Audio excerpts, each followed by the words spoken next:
Budget ಸಂದರ್ಭದಲ್ಲಿ cess ಹಾಕ್ಬಿಟ್ಟು petrol diesel ಬೆಲೆ ಜಾಸ್ತಿ ಆದ್ರೂ ಕೂಡ ಕೇಂದ್ರ ಸರ್ಕಾರನ ದೂರಬಹುದು. ಇದರ ಜೊತೆಯಲ್ಲಿ ಅನ್ನಭಾಗ್ಯದಲ್ಲಿ ಏನಾದ್ರು ಪರಿಷ್ಕರಣೆ ಮಾಡಿದ್ರು ಕೂಡ ಕೇಂದ್ರ ಅಕ್ಕಿ ಕೊಟ್ಟಿಲ್ಲ ಅನ್ನೋದನ್ನ ಹೇಳ್ಬೋದು. ಗ್ಯಾರಂಟಿಗಳನ್ನ ಪರಿಷ್ಕರಣೆ ಮಾಡದೆ ಹೋದ್ರೂ ಕೂಡ ಮಾಡಿದ್ರು ಕೂಡ ವಿರೋಧ ಪಕ್ಷದ ಅಥವಾ ಕೇಂದ್ರ ಸರ್ಕಾರದ ಕಡೆಗೆ ಬೊಟ್ಟು ತೋರಿಸಬಹುದು. ಅಂದ್ರೆ ರಘು ದೊಡ್ಡೇರಿಯವರೇ ಹೇಳ್ತಿರೋ ಪ್ರಕಾರ ಎಲ್ಲದಕ್ಕೂ ವಿರೋಧ ಪಕ್ಷ ಹಾಗೆ ಕೇಂದ್ರ ಸರ್ಕಾರದ ಕಡೆ ಬೊಟ್ಟು ತೋರಿಸಲಿಕ್ಕೆ ಆಪ್ಷನ್ ಇದೆ. ನೋಡಿ, ನಾನು ಉದ್ವೇಗಕ್ಕೆ ಒಳಗಾಗಲ್ಲ. ಆಮೇಲೆ ನಾನ್ ಮಾತಾಡ್ಬೇಕಾದ್ರೆ ದಯವಿಟ್ಟು ಸಹ ರಘು ದೊಡ್ಡೇರಿಯವರಿಗೆ ಹೇಳಿ ಮಾತಾಡಬಾರದು ಅಂತ ಹೇಳಿ ನಾನು ಇಷ್ಟೊಂದು ರಿಕ್ವೆಸ್ಟ್ ಮಾಡಿ, ಮೊದಲಿಗೆ ಸಿದ್ದರಾಮಯ್ಯನವರು ಆಡಳಿತ ವ್ಯವಸ್ಥೆ ಏನಿದೆ ಅಂದ್ರೆ ಅವರೀಗ 46 ವರ್ಷಗಳ ಆಡಳಿತದಲ್ಲಿ 10 ವರ್ಷ ಸೋತು ಮನೇಲಿ ಕೂತ್ಕೊಂಡಿದ್ದಂತಹ ಸಿದ್ದರಾಮಯ್ಯನವರು ತತ್ಸುಮಾರು 34 ವರ್ಷ ಅಧಿಕಾರ ಮಾಡಿದ್ದಾರೆ. 34 ವರ್ಷ. ಅದರಲ್ಲಿ ಮುಖ್ಯಮಂತ್ರಿಯಾಗಿ ತತ್ಸುಮಾರು 7.25 ವರ್ಷ ಮುಖ್ಯಮಂತ್ರಿ ಆಗಿದ್ದಾರೆ. ಇನ್ನೇನು 8 ವರ್ಷ ಟಚ್ ಆಗ್ಲಿಕ್ಕಿದ್ದಾರೆ. ಆಯ್ತು, ಒಂದ್ ಕಡೆಗೆ 17ನೇ ಬಜೆಟ್ ಮಂಡನೆ ಮಾಡ್ತಾರೆ ಸಿದ್ದರಾಮಯ್ಯನವರು. ಸಿದ್ದರಾಮಯ್ಯನವರೇ ತಮ್ಮ 17 ಬಜೆಟ್ ತಮ್ಮ ಮುಖ್ಯಮಂತ್ರಿ ಕಾಲಾವಧಿಯ 8 ವರ್ಷ, ತಮ್ಮ ಅಧಿಕಾರದ ಅವಧಿಯ 33.5 ವರ್ಷದಲ್ಲಿ ತಾವು ಒಂದು ವೈಟ್ ಪೇಪರ್ನ ಹೊರಡಿಸಿ ತಮ್ಮ ಸಾಧನೆಗಳನ್ನ ಪಟ್ಟಿನ ಬಿಡುಗಡೆ ಮಾಡಿ, ಅಂದ್ರೆ ತಾವೇನೋ ಮಾಡಿದ್ದೀರಾ ಅಂತ ಹೇಳಿದ್ರೆ, ನಮ್ಮ ಪ್ರಕಾರ ಸಿದ್ದರಾಮಯ್ಯನವರು ಈ ಕರ್ನಾಟಕ ರಾಜ್ಯದ ಜನತೆಯ ಮೇಲೆ ತತ್ಸುಮಾರು ಈಗಾಗಲೇ ಈ ಅವಧಿನಲ್ಲಿ 3.25 ಲಕ್ಷ ಕೋಟಿ ಸಾಲನ ಹೊರಿಸಿ, ಇಂದಿನ ಅವಧಿನಲ್ಲಿ 1.25 ಲಕ್ಷ ಸಾಲವನ್ನು ಹೊರಿಸಿ, ಅಂದ್ರೆ ಪಾಪ ರಘು ದೊಡ್ಡೇರಿಯವರು ಎಷ್ಟು ಕನ್ವೀನಿಯಂಟ್ ಆಗಿ ಹೇಳ್ತಾರೆ ಅಂತ ಹೇಳಿದ್ರೆ 2013ವರೆಗೂ ಕರ್ನಾಟಕದ ಸಾಲದ ಮೊತ್ತ ಎಷ್ಟಿತ್ತು, 2013ರಿಂದ 18ರ ಮಧ್ಯದಲ್ಲಿ ಎಷ್ಟಾಯ್ತು, ತದನಂತರದಲ್ಲಿ ಕರೋನಾ ಸೀಸನ್ ಬಂತು. ಕರೋನಾ ಅಂದ್ರೆ ಮಹಾಮಾರಿ, ಕರ್ನಾಟಕ ಅಲ್ಲ ಇಡೀ ಪ್ರಪಂಚದಲ್ಲಿ ಯಾವ ರೀತಿ ತತ್ತರಿಸ್ತು ಜನಗಳು, ಆಗ ಎಲ್ಲಾ ಸರ್ಕಾರಗಳು ಡೆಫಿಷಿಯಟ್ ಆಗಿ ಏನೇನಾಯ್ತು ಒಂದ್ ಕಡೆಗೆ. ತದನಂತರದಲ್ಲಿ 2023ರಿಂದ 2026ರವರೆಗೂ ಎಷ್ಟೆಷ್ಟು ಸಾಲ ಆಯ್ತು ಕರ್ನಾಟಕದ್ದು, ಓಕೆ. ಇದ್ರ ಜೊತೆಗೆ 2028ರವರೆಗೂ ಇದೇ ಸರ್ಕಾರ ಇದ್ರೆ ಎಷ್ಟಾಗ್ತದೆ ಇದೆಲ್ಲ ಹೊರಡಿಸಿದ್ರೆ ಸಿದ್ದರಾಮಯ್ಯನವರು ಇಡೀ ಎಲ್ಲಾ ಕರ್ನಾಟಕದ ಕೆ.ಸಿ. ರೆಡ್ಡಿಯಿಂದ ಹಿಡ್ಕೊಂಡು ಬೊಮ್ಮಾಯಿವರೆಗೂ ಮಾಡಿರ್ತಕ್ಕಂಥ ಸಾಲ ಅಕಸ್ಮಾತ್ ನೀವು 5 ಲಕ್ಷ ಕೋಟಿ ಅಂತ ಇಟ್ಕೊಂಡ್ರು ಸಹ ಸಿದ್ದರಾಮಯ್ಯನವರು alone will be more than 6.5 lakhs crores. ಅಂದ್ರೆ ಸಿದ್ದರಾಮಯ್ಯನವರ ಕಾಂಟ್ರಿಬ್ಯೂಷನ್ ಇದಾ ಮೊದಲಿಗೆ ಆಯ್ತು. First time in Karnataka history Karnataka ಸಂಪತ್ಭರಿತವಾದಂತಹ ರಾಜ್ಯ. ಕೆ.ಸಿ. ರೆಡ್ಡಿ ಅವರದಲ್ಲ, ಒಡೆಯರ್ ಕಾಲದಿಂದನೂ ಸಹ ಸಂಪತ್ಭರಿತವಾದಂತಹ ರಾಜ್ಯ. ಆದ್ರೆ ಕರ್ನಾಟಕ ರಾಜ್ಯದಲ್ಲಿ first time in history revenue deficit budget ಕೊಡ್ತಿರ್ತಕ್ಕಂತಹ ಕೀರ್ತಿ ಯಾರಿಗಾದ್ರೂ ಇದೆ ಅದು ಸಿದ್ದರಾಮಯ್ಯನವರು. ಯಾಕೆ ಅಂತ ಹೇಳಿದ್ರೆ 2023-24 ಸಾಲು, 24-25-26ನಲ್ಲಿ ನಾವು ಸಂಬಳ ಕೊಡ್ಲಿಕ್ಕೆ ಸಾಲ ಮಾಡಿರತಕ್ಕಂತಹ ರಾಜ್ಯ ಕಂಡ್ರಿ ಸಿದ್ದರಾಮಯ್ಯನವರೇ ತಮ್ಮ ನೇತೃತ್ವದಲ್ಲಿ. ಆಯ್ತಪ್ಪ, ಓಕೆ. ಪ್ರಯಾರಿಟಿ ಸೆಕ್ಟರ್ಸ್ ಆದಂತಹ ಶಿಕ್ಷಣ ಮತ್ತು ಆರೋಗ್ಯ ಮತ್ತು ಕೃಷಿಗೆ ತಾವು ಆದ್ಯತೆ ಹೆಂಗ್ ಕೊಟ್ಟಿದ್ದೀರಾ ಅಂತ ಹೇಳಿದ್ರೆ, ತಾವು ಪ್ರತಿ ಬಜೆಟ್ ಅಲ್ಲೂ ಸಹ 1,500-2,000 ಕೋಟಿ ಕಡಿಮೆ ಮಾಡ್ಕೊಂಡ್ ಬರ್ತಾ ಇದ್ದೀರಾ. ಅಂದ್ರೆ ಅರ್ಥ ಏನು ಅಂದ್ರೆ ಶಿಕ್ಷಣಕ್ಕೂ ತಮಗೆ ಒತ್ತಿಲ್ಲ, ಆರೋಗ್ಯಕ್ಕೂ ತಾವು ಒತ್ತು ಕೊಟ್ಟಿಲ್ಲ, ಕೃಷಿಗೂ ಒತ್ತು ಕೊಟ್ಟಿಲ್ಲ. ಇದು ತಮ್ಮ ಸಾಧನೆನಾ? ಆಯ್ತಪ್ಪ. ಇನ್ನು ಬಡ್ಜೆಟ್ರಿ ಅಡ್ಜಸ್ಟ್ಮೆಂಟ್ಸ್ ಎಷ್ಟು ರೀತಿನಲ್ಲಿ ಮಾಡ್ತಾರೆ ಅಂತ ಹೇಳಿದ್ರೆ, ಇದು ಯಾವ ರೀತಿ ಅಂತ ಹೇಳಿದ್ರೆ ಜಿಎಸ್ಡಿಪಿ 4 ಲಕ್ಷ ಕೋಟಿ ನಮ್ಗೆ ಅಂತ ಹೇಳ್ತಾರೆ. ಆಯ್ತಪ್ಪ, 4 ಲಕ್ಷ ಕೋಟಿ ಜಿಎಸ್ಡಿಪಿ ಅದು ಸಾಲನೂ ಸೇರ್ಸ್ಕೊಂಡು ಹೇಳ್ತಾ ಇದ್ದೀರಾ ನೀವು. ಆಯ್ತಾ, 4 ಲಕ್ಷ ಕೋಟಿ ಸಾಲ ಸೇರ್ಸ್ಕೊಂಡು ಹೇಳ್ತಾ ಇದ್ದೀರಾ. ಆಯ್ತು, ಅದರಲ್ಲಿ ಹೆಂಗೆ ಅಂತ ಹೇಳಿದ್ರೆ ರೆವಿನ್ಯೂ ಡೆಫಿಸಿಟ್ ಇಷ್ಟು, ಫಿಸಿಕಲ್ ಡೆಫಿಸಿಟ್ ಇಷ್ಟು ಅಂತ ಹೇಳ್ಬಿಟ್ಟು ಒಂದ್ ರೀತಿಯಲ್ಲಿ ಕೇಂದ್ರ ಬರ್ತಿಲ್ಲ. ನಾನು ಲೆಕ್ಕ ಹಾಕ್ತಿದ್ದಪ್ಪ, ಕೇಂದ್ರದಿಂದ ಕೊಡ್ಬೇಕು, ರಾಜ್ಯದಿಂದ ಕೇಂದ್ರಕ್ಕೆ ಎಷ್ಟು ಹೋಗ್ತದೆ ಅಂತ ಹೇಳಿ. ನಮ್ಮ ಪ್ರಕಾರ ನೋಡಿ, ಈಗ 19 ಲಕ್ಷ ಕೋಟಿ ಇನ್ಕಮ್ ಟ್ಯಾಕ್ಸ್ ಕಲೆಕ್ಷನ್ ಇದು ಇಡೀ ದೇಶದಲ್ಲಿ, ಅದರಲ್ಲಿ 11% ಕರ್ನಾಟಕ ರಾಜ್ಯ ಕೊಡುತ್ತೆ ಅಂತ ಹೇಳಿ ವರದಿಗಳಿದೆ. ಆಯ್ತು, ಅದು 11% ಅಂತ ಇಟ್ಕೊಂಡ್ರು ಸಹ 2 ಲಕ್ಷ ಕೋಟಿ ಬರ್ತದೆ. ನೀವು ನಿಮ್ಮ ಜಿಎಸ್ಟಿ ಬರ್ಬಾದ್ ಮಾಡ್ತಾ ಇದೆ. ಇನ್ನೊಂದ್ ಕಡೆ ಸಹ ನಮಗೆ ಬರ್ತಕ್ಕಂಥ ಅನುದಾನ ಕೊಡ್ತಾ ಇಲ್ಲ, ರಾಜ್ಯಗಳೇನೋ ಭಿಕ್ಷೆ ಬಿಡಬೇಕು ಹೋಗಿ. ಸೊ ಹಾಗಾಗಿ ಇದು ಮೊದಲನೇದು.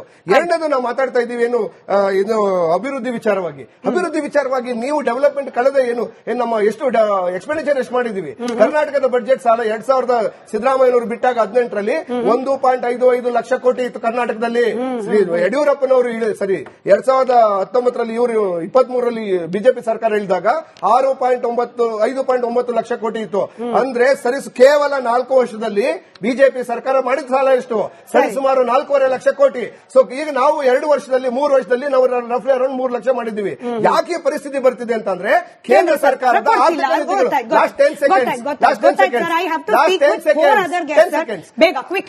ಯಾಕೆ ಕೇಂದ್ರ ಸರ್ಕಾರದ ಆರ್ಥಿಕ ಪರಿಸ್ಥಿತಿ ಒಂದ್ ಕಡೆ ಯುದ್ಧಕ್ಕೆ ಇಂಪ್ಯಾಕ್ಟ್ ವಾರ್ ಇಂಪ್ಯಾಕ್ಟ್ ಅನ್ನ ಅಸೆಸ್ ಮಾಡ್ತಾ ಇಲ್ಲ, ಇನ್ನೊಂದು ಎಕನಾಮಿಕ್ ಇಂಪ್ಯಾಕ್ಟ್ ಅನ್ನು ಏನು ಡಾಲರ್ ಬೆಲೆ ಏನ್ ಹೇಳಿದ್ರಲ್ಲ 50 ರೂಪಾಯಿ ಕೊಡ್ತೀವಿ ಅಂತ ಹೇಳಿ ಪೆಟ್ರೋಲ್ ಡೀಸೆಲ್ ಬೆಲೆನ 100 ರೂಪಾಯಿಗೆ ಕ್ರಾಸ್ ಮಾಡಿರ್ತಕ್ಕಂಥದ್ದು ಇದು ಬಿಜೆಪಿಯ ಬಜೆಟ್ ಸಂದರ್ಭದಲ್ಲಿ ಸೆಸ್ ಹಾಕ್ಬಿಟ್ಟು ಪೆಟ್ರೋಲ್ ಡೀಸೆಲ್ ಬೆಲೆ ಜಾಸ್ತಿ ಆದ್ರೂ ಕೂಡ ಕೇಂದ್ರ ಸರ್ಕಾರನ ದೂರಬಹುದು.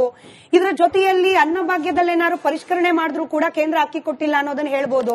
ಗ್ಯಾರಂಟಿಗಳನ್ನ ಪರಿಷ್ಕರಣೆ ಮಾಡದೆ ಹೋದ್ರೂ ಕೂಡ ಮಾಡಿದ್ರು ಕೂಡ ವಿರೋಧ ಪಕ್ಷದ ಅಥವಾ ಕೇಂದ್ರ ಸರ್ಕಾರದ ಕಡೆಗೆ ಬೊಟ್ಟು ತೋರಿಸಬಹುದು.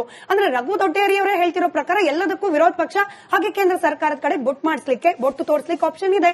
ನೋಡಿ, ನಾನು ಉದ್ವೇಗಕ್ಕೆ ಒಳಗಾಗಲ್ಲ. ಆಮೇಲೆ ನಾನು ಮಾತಾಡಬೇಕಾದ್ರೆ ದಯವಿಟ್ಟು ಸಹ ರಘು ದೊಡ್ಡೇರಿಯವರಿಗೆ ಹೇಳಿ ಮಾತಾಡಬಾರದು ಅಂತ ಹೇಳಿ ನಾನು ಇಷ್ಟೊಂದು ರಿಕ್ವೆಸ್ಟ್ ಮಾಡಿ, ಮೊದಲಿಗೆ ಸಿದ್ದರಾಮಯ್ಯನವರು ಆಡಳಿತ ವ್ಯವಸ್ಥೆ ಏನಿದೆ ಅಂದ್ರೆ ಅವರೀಗ 46 ವರ್ಷಗಳ ಆಡಳಿತದಲ್ಲಿ 10 ವರ್ಷ ಸೋತು ಮನೇಲಿ ಕೂತ್ಕೊಂಡಿದ್ದಂತ ಸಿದ್ದರಾಮಯ್ಯನವರು ತತ್ಸುಮಾರು 34 ವರ್ಷ ಅಧಿಕಾರ ಮಾಡಿದ್ದಾರೆ. 34 ವರ್ಷ.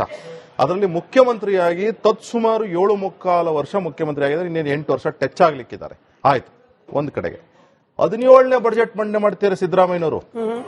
ಸಿದ್ದರಾಮಯ್ಯನವರೇ ತಮ್ಮ 17 ಬಜೆಟ್ ತಮ್ಮ ಮುಖ್ಯಮಂತ್ರಿ ಕಾಲಾವಧಿಯ 8 ವರ್ಷ, ತಮ್ಮ ಅಧಿಕಾರದ ಅವಧಿಯ 33.5 ವರ್ಷದಲ್ಲಿ ತಾವು ಒಂದು ವೈಟ್ ಪೇಪರ್ನ ಹೊರಡಿಸಿ ತಮ್ಮ ಸಾಧನೆಗಳನ್ನ ಪಟ್ಟಿನ ಬಿಡುಗಡೆ ಮಾಡಿ, ಅಂದ್ರೆ ತಾವೇನೋ ಮಾಡಿದ್ದೀರಾ ಅಂತ ಹೇಳಿದ್ರೆ, ನಮ್ಮ ಪ್ರಕಾರ ಸಿದ್ದರಾಮಯ್ಯನವರು ಈ ಕರ್ನಾಟಕ ರಾಜ್ಯದ ಜನತೆಯ ಮೇಲೆ ತತ್ಸುಮಾರು ಈಗಾಗಲೇ ಈ ಅವಧಿನಲ್ಲಿ 3.25 ಲಕ್ಷ ಕೋಟಿ ಸಾಲನ ಹೊರಿಸಿ, ಇಂದಿನ ಅವಧಿನಲ್ಲಿ 1.25 ಲಕ್ಷ ಸಾಲವನ್ನು ಹೊರಿಸಿ, ಅಂದ್ರೆ ಪಾಪ ರಘು ದೊಡ್ಡೇರಿಯವರು ಎಷ್ಟು ಕನ್ವೀನಿಯಂಟ್ ಆಗಿ ಹೇಳ್ತಾರೆ ಅಂತ ಹೇಳಿದ್ರೆ 2013 ಕರ್ನಾಟಕದ ಸಾಲದ ಮೊತ್ತ ಎಷ್ಟಿತ್ತು, 2013ರಿಂದ 18 ಮಧ್ಯದಲ್ಲಿ ಎಷ್ಟಾಯ್ತು, ತದನಂತರದಲ್ಲಿ ಕರೋನಾ ಸೀಸನ್ ಬಂತು. ಕರೋನಾ ಅಂದ್ರೆ ಮಹಾಮಾರಿ, ಕರ್ನಾಟಕ ಅಲ್ಲ ಇಡೀ ಪ್ರಪಂಚದಲ್ಲಿ ಯಾವ ರೀತಿ ತತ್ತರಿಸ್ತು ಜನಗಳು, ಆಗ ಎಲ್ಲಾ ಸರ್ಕಾರಗಳು ಡೆಫಿಷಿಯಟ್ ಆಗಿ ಏನೇನಾಯ್ತು ಒಂದ್ ಕಡೆಗೆ.